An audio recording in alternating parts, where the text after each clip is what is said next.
Pope Francis is silhouetted after his private audience with President of Sierra Leone Ernest Bai Koroma, at the Vatican, Saturday, November 11, 2017.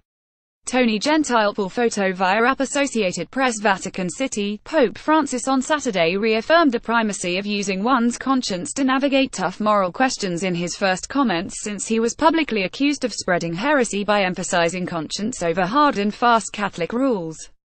Francis issued a video message to a conference organized by Italian bishops on his controversial 2016 document on family life, The Joy of Love.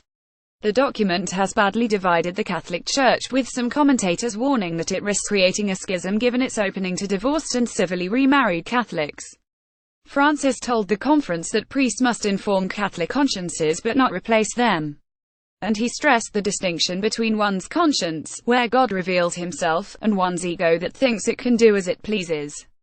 The contemporary world risks confusing the primacy of conscience, which must always be respected, with the exclusive autonomy of an individual with respect to his or her relations, Francis said. Francis reaffirmed the centrality of the joy of love as the Church's guide to Catholic couples today trying to navigate the ups and downs of complicated family situations.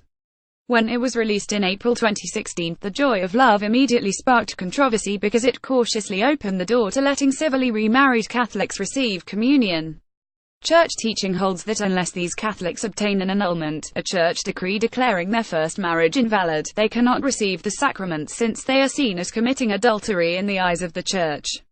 Francis didn't give these Catholics an automatic pass but suggested that bishops and priests could do so on a case-by-case basis, with the couple's well-formed consciences as the guide.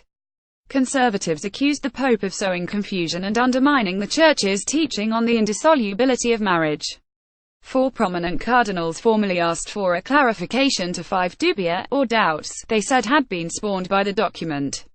More recently, a group of traditionalist and conservative priests and scholars formally accused Francis of spreading heresy. Cardinal Gerhard Müller, whom Francis recently removed as the Vatican's chief doctrinal watchdog, didn't join the 4 dubia cardinals as the heresy accusers. But he warned in a recent book preface that schismatic temptations and dogmatic confusion had been sown as a result of the debate over the document. He said such confusion was dangerous for the unity of the Church. Müller sought to offer his own interpretation, that the joy of love can only be read as a continuity of the Church's traditional teaching on marriage, offering what he said was his own contribution to re-establishing peace in the Church. Copyright 2017 The Associated Press. All rights reserved. This material may not be published, broadcast, rewritten or redistributed.